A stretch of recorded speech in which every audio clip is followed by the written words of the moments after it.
कलबुर्गी में हाल ही में हुई SBI ATM डकैती में शामिल 4 आरोपियों को शनिवार को शहर की पुलिस ने एक ऑपरेशन में गिरफ्तार कर लिया, जिसमें से 2 के पैर में गोली लग गई क्योंकि उन्होंने भागते समय पुलिस पर हमला करने की कोशिश की थी। घटना के बारे में विस्तृत जानकारी देते हुए शहर के पुलिस आयुक्त शरणप्पा SD ने बताया कि चारों आरोपियों हरियाणा के तस्लीम, शरीफ और शाहिद और हैदराबाद के मोहम्मद आमिर को बेलूर औद्योगिक क्षेत्र के पास तड़के एक सफेद कार में यात्रा करते समय रोका गया। संदिग्धों की गतिविधि के बारे में एक गुप्त सूचना के आधार पर उपनगरीय पुलिस निरीक्षक संतोष और PSI बसवराज के नेतृत्व में एक पुलिस दल ने उनका पीछा करना शुरू किया। जैसे ही वाहन एक डेड एंड पर पहुंचा, आमिर और शाहिद ने आत्मसमर्पण कर दिया, लेकिन तस्लीम और शरीफ ने कथित तौर पर भागने की कोशिश की और पुलिस अधिकारियों पर चाकुओं से हमला कर दिया। चेतावनी के बावजूद दोनों ने अपना हमला जारी रखा, जिससे अधिकारियों को गोली चलानी पड़ी, जिससे उनके पैर घायल हो गए। चारों को तुरंत हिरासत में ले लिया गया और घायलों को पुलिस की निगरानी में चिकित्सा उपचार दिया गया। This video is sponsored by Mahalakshmi Jewellers, Mannu Multi Speciality Hospital, KBN University, Imran Silk House, Bharat Chicken Center, Al-Sharia Group of Institutions, Hotel Moria, Ideal Vidchi. Suburban police station ವ್ಯಾಪ್ತಿಯಲ್ಲಿರುವ ಒಂದು ATM ಕಳ್ಳತನ ಪ್ರಕರಣ ವರದಿಯಾಗಿತ್ತು. ಅದರಲ್ಲಿ ಬೆಳಗಿನ ಜಾವ 2 ರಿಂದ 3 ಗಂಟೆಯ ಸುಮಾರಿಗೆ ATM ಒಳಗಡೆ ನುಗ್ಗಿ ಗ್ಯಾಸ್ ಕಟರ್ನಿಂದ ATM ಮಷೀನನ್ನು ಕಟ್ ಮಾಡಿ 18 ಲಕ್ಷ ಕಳ್ಳತನ ಆಗಿರೋದು ಪ್ರಕರಣ ವರದಿಯಾಗಿತ್ತು. ಆರಂಭದ ಹಂತದಲ್ಲಿ ಯಾವುದೇ ರೀತಿಯ ನಮಗೆ ಕುರುಹುಗಳು ಆ ಪ್ರಕರಣದಲ್ಲಿರಲಿಲ್ಲ. ಅದಕ್ಕೆ ಕಾರಣಗಳು ಬೇಸಿಕಲಿ ಅಂತಂದರೆ ಇನಿಷಿಯಲ್ ಹಿಕಪ್ಸ್ ಅಥವಾ ಈ ಒಂದು ಬ್ಲೈಂಡ್ ಕೇಸ್ ಆಗಿತ್ತು. ಇದರಲ್ಲಿ ATMಲ್ಲಿ ಇರುವ CCTV ಕ್ಯಾಮ್ರಾಗಳು ಕೆಲಸ ಮಾಡ್ತಾ ಇರಲಿಲ್ಲ ಮತ್ತು ಆರೋಪಿಗಳು ಅದನ್ನು ಕೃತ್ಯ ಮಾಡುವ ಮೊದಲು ಈ ಬ್ಲ್ಯಾಕ್ ಪೇಂಟನ್ನು ಕೂಡ CCTV ಕ್ಯಾಮ್ರಾಗಳಿಗೆ ಸ್ಪ್ರೇ ಮಾಡಿರ್ತಾರೆ ಮತ್ತು ಏನು ಅಲಾರ್ಮ್ ಸಿಸ್ಟಮ್ ಇದೆ ಅದು ಬ್ಯಾಂಕ್ಲಿಂದ ಅವರು ಕೂಡ ಇನ್ಫಾರ್ಮೇಷನ್ ತಿಳಿಸಲಿಕ್ಕೆ ವಿಳಂಬ ಆಗಿರುತ್ತೆ. ನಂತರ ನಮಗೆ CCTV ಫಂಕ್ಷನಿಂಗ್ ಇದೆಯಾ ಇಲ್ಲ ಅನ್ನೋದ್ರ ಬಗ್ಗೆನೂ ಕೂಡ ಅವರು CCTVಗಳನ್ನು ಫೂಟೇಜ್ಗಳನ್ನು ಕೊಡಲಿಕ್ಕೂ ಕೂಡ ವಿಳಂಬ ಆಗುತ್ತೆ. ಅವ್ರದ್ದೇನು ಟೆಕ್ನಿಕಲ್ ಟೀಮ್ ಇರ್ತಾರೆ, ಅದರದ್ದು ಒಂದು ಟೆಕ್ನಿಕಲ್ ಅಸಿಸ್ಟೆಂಟ್ ಬೇರೆ ಕಡೆಯಿಂದ ಬಂದು CCTV ಫೂಟೇಜ್ಗಳನ್ನು ಕೊಡಬೇಕಾಗಿತ್ತು. ಅವರು ಬೆಳಗ್ಗೆ ಅಪ್ ಟು 10-10:30ವರೆಗೂ ಕೊಡಲಿಕ್ಕಾಗಲ್ಲ ಅಂತ ಹೇಳಿರ್ತಾರೆ. ಸೊ ಇನಿಷಿಯಲ್ ತುಂಬ ಹಿಕಪ್ಸ್ ಇರುತ್ತೆ, ಆ ಪ್ರಕರಣದಲ್ಲಿ ಅಡೆತಡೆಗಳಿರುತ್ತೆ. ಮತ್ತು ನಾವು DCP ಅವರುಗಳ ನೇತೃತ್ವದಲ್ಲಿ ಮತ್ತು ACP ಅವರುಗಳ ನೇತೃತ್ವದಲ್ಲಿ 3-4 ವಿಶೇಷ ತಂಡಗಳನ್ನು ಮಾಡ್ತೀವಿ.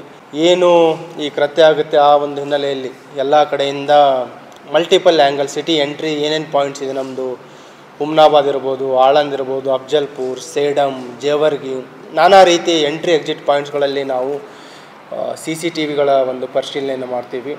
ಮತ್ತು ಆ ಏನು ಘಟನೆ ಆಗಿದ್ದು ಕೂಡ ನಮಗೆ ಟೈಮಿಂಗ್ ಖಚಿತ ಇರಲಿಲ್ಲ, ಯಾವ ಟೈಮಲ್ಲಿ ಇನ್ಸಿಡೆಂಟ್ ಆಗಿದೆ ಅನ್ನೋದ್ರ ಬಗ್ಗೆ. ನಮಗೆ ವೈಜ್ಞಾನಿಕವಾಗಿ ಕೆಲವು ಸಾಕ್ಷ್ಯಗಳು ದೊರೆತಾದಾಗ ಒಂದು ಸಸ್ಪೆಕ್ಟ್ ವೆಹಿಕಲ್ಸ್ಗಳನ್ನು ಜೀರೋ ಮಾಡ್ತೀವಿ. ಆ ಸಸ್ಪೆಕ್ಟ್ ವೆಹಿಕಲ್ ಪರಿಶೀಲನೆ ಮಾಡಿದಾಗ ನಮಗೆ ಒಂದು ವೈಟ್ ಕಲರ್ I-20 ವೆಹಿಕಲ್ಲು ಮತ್ತು ಇನ್ನೊಂದು ಇನಿಷಿಯಲ್ ಟೈಮಲ್ಲಿ ಒಂದು ಬ್ಲ್ಯಾಕ್ ಕ್ರೇಟಾ ಅನ್ನೋದ್ರ ಬಗ್ಗೆನೂ ಕೂಡ ಒಂದು ಸಸ್ಪೆಕ್ಟ್ ಆಗುತ್ತೆ. ಅದು ಹೆಚ್ಚಿನದಾಗಿ ಒಂದು ವಿಶೇಷ ತಂಡಗಳು ನಿರಂತರವಾಗಿ ಕಾರ್ಯಾಚರಣೆ ಮಾಡಿದ ಒಂದು ಹಿನ್ನೆಲೆಯಲ್ಲಿ ಬ್ಲ್ಯಾಕ್ ಕ್ರೇಟಾ ಬಗ್ಗೆ ಇಲ್ಲಿ ಇನ್ಸಿಡೆಂಟ್ ಕೃತ್ಯದಲ್ಲಿ ಭಾಗಿಯಾಗಿಲ್ಲ, ಒಂದು I-20 ವೆಹಿಕಲ್ ಸಸ್ಪೆಕ್ಟೆಡ್ ಗೊತ್ತಾಗುತ್ತೆ. ಅದರ ಒಂದು ಮಾಹಿತಿಯನ್ನು ಕಲೆ ಹಾಕ್ತಾ ನಿಯರ್ಲಿ 70 to 75 ಪ್ಲೇಸಸ್ಗಳಲ್ಲಿ ನಮ್ಮ ತಂಡಗಳು ಕಲೆ ಹಾಕಿದಾಗ ಒಂದು ಕಡೆ ಈ ಏನು ಸಸ್ಪೆಕ್ಟ್ ವೆಹಿಕಲ್ ಇದೆ ವೈಟ್ I-20 ಒಂದು DL ನಂಬರ್ ಪ್ಲೇಟ್ ಬಳಸಿ ಕೃತ್ಯ ಮಾಡಿರೋ ಬಗ್ಗೆ ಅನುಮಾನ ಖಚಿತ ಆಗುತ್ತೆ. ಆ ಹಿನ್ನೆಲೆಯಲ್ಲಿ ನಮ್ಮ ಅಧಿಕಾರಿ ಸಿಬ್ಬಂದಿಯವರಿಗೆ ನಾವು ಮಾಹಿತಿಯನ್ನು ನೀಡಿದ್ವಿ. ಯಾವುದೇ ಒಂದು ಈ ರೀತಿ I-20 white colour DL passing ಇರುವಂಥದ್ದು, ಇಲ್ಲೇನಾದರೂ ಮೂಮೆಂಟ್ ಇದ್ದರೆ ಅಲರ್ಟ್ ಮಾಡಿ ಅಂತ ನಮ್ಮವ್ರಿಗೆಲ್ಲರಿಗೂ ಮಾಹಿತಿ ನೀಡಿರ್ತೀವಿ. ಈ ದಿನ ರಾತ್ರಿ ನಮ್ಮ ಗಸ್ತಲ್ಲಿರುವ ಸಿಬ್ಬಂದಿಯವರಿಗೆ ಒಂದು ಮಾಹಿತಿ ಬರುತ್ತೆ, ಒಂದು ಸಸ್ಪೆಕ್ಟ್ ವೆಹಿಕಲ್ ಅದರಲ್ಲಿ ಸಿಟಿ ಔಟ್ಸ್ಕರ್ಟ್ಸಲ್ಲಿರುವ ಒಂದು ಬೇಲೂರು ಕಡೆ ಇರುವ ಒಂದು ATM ಕಡೆ ಅದರ ಮೂಮೆಂಟ್ ಬಗ್ಗೆ ಮಾಹಿತಿ ಬರುತ್ತೆ. ತಕ್ಷಣ ACP ಸಬ್ಬರ್ಬನ್, police inspector ಸಬ್ಬರ್ಬನ್, police inspector university ಮತ್ತು PSI ಸಬ್ಬರ್ಬನ್ ಅವರೆಲ್ಲ, ಅದ್ರ ಜೊತೆಗೆ DCP ಕ್ರೈಮ್ ಅವರು ಕೂಡ ನಿನ್ನೆ ನೈಟ್ ರೌಂಡ್ಸಲ್ಲಿ ಇದ್ದರು. ಸೊ ಎಲ್ಲರೂ ಒಂದು ಇಮಿಡಿಯೇಟ್ ಕಾರ್ಯಪ್ರವೃತ್ತರಾಗ್ತಾರೆ. ಮತ್ತು ಈ ಏನು ಸಸ್ಪೆಕ್ಟ್ ವೆಹಿಕಲ್ಸ್ ಇದೆ ಅದು ಮೂಮೆಂಟ್ ಇಂಡಸ್ಟ್ರಿಯಲ್ ಏರಿಯಾ ಕಡೆ ಇರೋದ್ರ ಬಗ್ಗೆ ಮಾಹಿತಿ ಬಂದಾಗ ನಮ್ಮ ಅಧಿಕಾರಿಗಳು ಚೇಸ್ ಮಾಡ್ತಾರೆ. ಚೇಂಜ್ ಮಾಡಿ ಅವರು ಇಂಡಸ್ಟ್ರಿಯಲ್ ಏರಿಯಾ ಒಂದು ಲೆಫ್ಟ್ ಸೈಡ್ ಹೋಗಿ ಒಂದು ರೆಡ್ ರೋಡ್ದ ಒಂದು ಡೆಡ್ ಎಂಡಿಗೆ ಹೋದಾಗ ನಿಲ್ಲಿಸಿ ಟೋಟಲ್ ಕಾರಲ್ಲಿ 4 ಜನ ಆರೋಪಿಗಳಿರ್ತಾರೆ. ಅದರಲ್ಲಿ 2 ಜನರು ಪೊಲೀಸರಿಗೆ ಸಹಕರಿಸ್ತಾರೆ, ಇನ್ನೂ 2 ಜನರು ಏನು ಅವ್ರ ಹತ್ರ ವೆಪನ್ ಇತ್ತು, ನೈಫ್, ಅದರಲ್ಲಿಂದ ಹಲ್ಲೆ ಮಾಡ್ತಾರೆ. ಪೊಲೀಸ್ ಟು ಸೆಲ್ಫ್ ಡಿಫೆನ್ಸ್ ಮತ್ತು ಆರೋಪಿಗಳನ್ನು ವಶಪಡಿಸ್ಕೊಳ್ಳಿಕ್ಕೋಸ್ಕರ ಫೈರ್ ಮಾಡಿದ್ದಾರೆ. ಅದರಲ್ಲಿ ಪೊಲೀಸ್ ಇನ್ಸ್ಪೆಕ್ಟರ್ ಸಂತೋಷ್ ತಟ್ಟೆಪಳ್ಳಿ ಅವರು ಒಬ್ಬರಿಗೆ ಆರೋಪಿಗೆ ಫೈರ್ ಮಾಡಿದ್ದಾರೆ ಮತ್ತು ಬಸವರಾಜ್ ಸಬ್ ಇನ್ಸ್ಪೆಕ್ಟರ್ ಅವರು ಕೂಡ ಇನ್ನೊಬ್ಬ ಆರೋಪಿಗೆ ಫೈರ್ ಮಾಡಿದ್ದಾರೆ ಕಾಲಲ್ಲಿ. ಈ ಆರೋಪಿಗಳ ಹಲ್ಲೆಯಿಂದ ಸಬ್ ಇನ್ಸ್ಪೆಕ್ಟರ್ ಬಸವರಾಜ್ ಮತ್ತು 3 ಜನ ಕಾನ್ಸ್ಟೇಬಲ್ಸ್ ಅವರು ಗಾಯ ಆಗಿದ್ದರು. ನಮ್ಮ ಗಾಯ ಆಗಿದ್ದ ಸಿಬ್ಬಂದಿಯವರು ಏನಿದ್ದಾರೆ, ಬಸವರಾಜ್ ಸಬ್ ಇನ್ಸ್ಪೆಕ್ಟರ್, ರಾಜು ಅಂತ ಮತ್ತು ಮಂಜುನಾಥ್ ಮತ್ತು ಫಿರೋಜ್ ಅಂತ 3 ಜನ ಕಾನ್ಸ್ಟೇಬಲ್ಸ್ ಗಾಯ ಆಗಿದ್ದರು. ಮತ್ತು ಈ ಗಾಯಗೊಂಡಿರೋ ಆರೋಪಿಗಳು ತಸ್ಲೀಮ್ ಅಲಿಯಾಸ್ ತಸ್ಸಿ ಮತ್ತು ಇನ್ನೊಬ್ಬನು ಶರೀಫ್ ಅಂತ, ಇವರನ್ನು ಕೂಡ ಆಸ್ಪತ್ರೆಗೆ ಸಾಗಿಸಿ ಫಸ್ಟ್ ಏಡ್ ನೀಡಲಾಗಿದೆ. ಎಲ್ಲರೂ ಔಟ್ ಆಫ್ ಡೇಂಜರ್ ಇದ್ದಾರೆ. ಈ ಘಟನೆಗೆ ಸಂಬಂಧಿಸಿದಂತೆ ಪ್ರತ್ಯೇಕ ಪ್ರಕರಣವನ್ನು ಕೂಡ ಈಗಾಗಲೇ ನಾವು ದಾಖಲು ಮಾಡ್ಕೊತಾ ಇದ್ದೀವಿ. ಒಂದು ಪೊಲೀಸರ ಮೇಲೆ ಮಾರಣಾಂತಿಕ ಹಲ್ಲೆ ಮತ್ತು ಕರ್ತವ್ಯಕ್ಕೆ ಅಡ್ಡಿಪಡಿಸಿತ್ತು. ಅದ್ರ ಜೊತೆಗೆ ಈಗ BNS ಅಲ್ಲಿ ಹೊಸ ಒಂದು ಸೆಕ್ಷನ್ ಆ್ಯಡ್ ಮಾಡಿದ್ದಾರೆ, ಆರ್ಗನೈಸ್ಡ್ ಕ್ರೈಮ್. ಏನು ಇದು ಆರ್ಗನೈಸ್ಡ್ ಸಿಂಡಿಕೇಟ್ ಇದೆ ಈ ಇಂಟರ್ಸ್ಟೇಟ್, ಅದಕ್ಕಾಗಿ ನಾವು BNS ಅಲ್ಲಿ 11111 ಆ ಸೆಕ್ಷನನ್ನು ಕೂಡ ಈ ಪ್ರಕರಣಗಳಿಗೆ ಮತ್ತು ಈಗಾಗಲೇ ಏನು ಇನ್ಸಿಡೆಂಟ್ ಆಗಿತ್ತು ಏಪ್ರಿಲ್ 9 ಅದರಲ್ಲಿಯೂ ಕೂಡ 111 ಸೆಕ್ಷನನ್ನು ಆ್ಯಡ್ ಮಾಡಿ ನಾವು ತನಿಖೆಯನ್ನು ಮಾಡ್ತೀವಿ.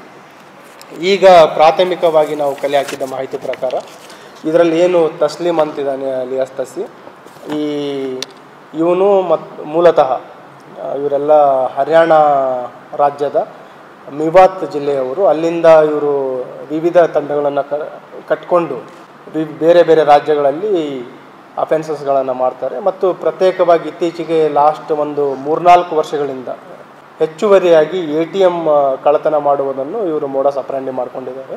ಈಗ ಅದ್ರ ಬಗ್ಗೆ ಹೆಚ್ಚಿನ ಒಂದು ಮಾಹಿತಿ ಕಲೆ ಹಾಕ್ತಾ ಇದ್ದೀವಿ. ಈಗ ಯಾರ್ಯಾರು ಆರೋಪಿಗಳಿದ್ದರು, ಎಷ್ಟೆಷ್ಟು ಶೇರ್ ಇದೆ ಮತ್ತು ಎಲ್ಲಿ ಡಿಸ್ಪೋಸ್ ಮಾಡಿದ್ರ ಅನ್ನೋ ಬಗ್ಗೆ ನಮ್ಮ ಇನ್ವೆಸ್ಟಿಗೇಷನ್ ನಡೀತಾ ಇದೆ. ಏನು ಹೇಳಿ, ಈ ಪ್ರಾಥಮಿಕ ಹಂತದಲ್ಲಿ ಕಂಡು ಬರ್ತಾ ಇಲ್ಲ, ಬಟ್ ಇನ್ವೆಸ್ಟಿಗೇಷನ್ ನಡೀತಾ ಇದೆ. ಬರ್ತಾ ಇಲ್ಲ. ಏನು ಹೇಳಿ, ಅಲ್ಲ ಇವ್ರೇನು ಮಾಡ್ತಾರೆ, ಈಗ ಅಫೆನ್ಸ್ ಮಾಡಿದ ನಂತರ ಈ ಕಾರನ್ನು ಇಲ್ಲೇ ನಿಯರ್ ಬೈ ಬಿಟ್ಟು ಹೋಗ್ತಾರೆ. ಈಗ ಇದು ಕಾರು ಇವರು ಹೈದರಾಬಾದಲ್ಲಿ ಬಿಟ್ಟು ಹೋಗಿದ್ರು, ಮತ್ತು ಹೈದರಾಬಾದ್ನಿಂದ ತೊಗೊಂಡು ಅಫೆನ್ಸ್ ಮಾಡಲಿಕ್ಕೆ ಬಂದಿರೋ ಬಗ್ಗೆ ಹೇಳಿದ್ದಾರೆ. ಇದರಲ್ಲಿ 4ನೇ ಆರೋಪಿ ಏನಿದ್ದಾನೆ ಅವನು ಹೈದರಾಬಾದ್ನವನು. 3 ಜನ ಮಿವಾತ್ನವರಿದ್ದಾರೆ. ಮೊಹಮ್ಮದ್ ಅಮೀರ್ ಅಂತ ಏನು 4ನೇ ಆರೋಪಿ ಇದ್ದಾನೆ, ಅವನು ಮೂಲತಃ ಹೈದರಾಬಾದವನಿದ್ದಾನೆ. ಅವನ ಹತ್ರ ವೆಹಿಕಲ್ ಬಿಡ್ತಾರೆ. ಮೊಹಮ್ಮದ್ ಅಮೀರು ಮತ್ತು ಇವನೇನು ತಸ್ಲೀಮ್ ಇದ್ದಾನೆ, ಬೇರೆ ಒಂದು ಅಫೆನ್ಸಲ್ಲಿ ಜೈಲಲ್ಲಿ ಪರಿಚಯ ಆಗ್ತಾರೆ. ಸೊ ಆ ಒಂದು ಜೈಲಲ್ಲಿ ಪರಿಚಯ ಆದ ನೆಟ್ವರ್ಕ್ ಮೇಲೆ ಗ್ಯಾಂಗ್ ಕಟ್ಕೊಂಡು ಅಫೆನ್ಸ್ ಮಾಡ್ತಾರೆ. ಈಗ ಅದರಲ್ಲಿ 3 ಜನ ಅದರಲ್ಲಿ ಭಾಗಿಯಾಗಿರೋ ಬಗ್ಗೆ ಇದೆ, ಪಾತ್ರ ಇರೋದು. ಈಗ 4ನೇವರು ಇರ್ಬೋದು. ಸೊ ಅದರಲ್ಲಿ 3 ಜನ ಭಾಗಿಯಾಗಿರೋ ಬಗ್ಗೆ ಇದೆ, ಮತ್ತು ಇವರು ಬಿಟ್ಟು ಬೇರೆ ಆರೋಪಿಗಳು ಇರ್ಬೋದು. ಸೊ ಈಗ ಪ್ರಾಥಮಿಕ ಹಂತದಲ್ಲಿ ನಾವು ತನಿಖೆಯನ್ನು ಮಾಡ್ತಾ ಇದ್ದೀವಿ. ಈಗ ಆರೋಪಿಗಳನ್ನು ನಾವು ವಶಕ್ಕೆ ಪಡಿಸ್ಕೊಂಡು ಪೊಲೀಸ್ ಕಸ್ಟಡಿಗೆ ತೆಗೆದುಕೊಂಡು ಹೆಚ್ಚಿನ ಒಂದು ವಿಚಾರಣೆಯನ್ನು ಮಾಡ್ತೀವಿ. ನಾವು it is too early to corroborate. ಈಗ ಆರೋಪಿಗಳನ್ನು ವಶಪಡಿಸ್ಕೊಂಡು ಅವರು ಈಗ ಆಲ್ರೆಡಿ 2 ಆಸ್ಪತ್ರೆಯಲ್ಲಿ ಚಿಕಿತ್ಸೆ ಪಡಿತಾ ಇದ್ದಾರೆ. ಇನ್ನೂ ಆರೋಪಿಗಳ ಒಂದು ವಿಚಾರಣೆ ನಡೀತಾ ಇದೆ. ಸೊ ಪೊಲೀಸ್ ಕಸ್ಟಡಿ ತೆಗೆದುಕೊಂಡು ಹೆಚ್ಚಿನ ವಿಚಾರಣೆ ಆದಾಗ ಮುಂದಿನ ಮಾಹಿತಿಯನ್ನು ತಮ್ಮ ನೀಡ್ತೀವಿ. ಅವರಿಗೆ ಕೂಡ ನೋಟಿಸ್ ಕೊಟ್ಟು ವಿಚಾರಣೆ ಮಾಡ್ತೀವಿ. ಏನಾಗಿದೆ, ಅವತ್ತು CCTV ವರ್ಕ್ ಆಗಿಲ್ಲ. ಅರೌಂಡ್ 9:30 ಸ್ವಿಚ್ ಆಫ್ ಆಗಿದೆ already CCTV. It is a coincidence. ಅದ್ರ ಬಗ್ಗೆ ಪರಿಶೀಲನೆ ಮಾಡಿದ್ದೀವಿ. ಮತ್ತು ಏನು ATM ಕ್ಯಾಶ್ ರೀಫಿಲ್ಲಿಂಗ್ ಏಜೆನ್ಸಿ ಇದ್ದಾರೆ ಅವ್ರ ನೆಟ್ವರ್ಕ್ ಬಗ್ಗೆನೂ ಪರಿಶೀಲನೆ ಮಾಡಿತ್ತು. ಅದರಲ್ಲಿ ಯಾವುದೂ ಲೀಡ್ಸ್ ಇರಲಿಲ್ಲ. ಲಿಂಕ್ ಈ ಆರೋಪಿಗಳ ಜೊತೆ ATM ಕ್ಯಾಶ್ ರೀಫಿಲ್ಲಿಂಗ್ ಏಜೆನ್ಸಿ ಜೊತೆನೂ ಯಾವುದೂ ನೆಟ್ವರ್ಕ್ ಇಲ್ಲ. This video is sponsored by Mahalakshmi Jewelers, Mannu Multi Speciality Hospital, KBN University, Imran Silk House, Bharat Chicken Center, Al Sharia Group of Institutions, Hotel Moria, Ideal Vidji.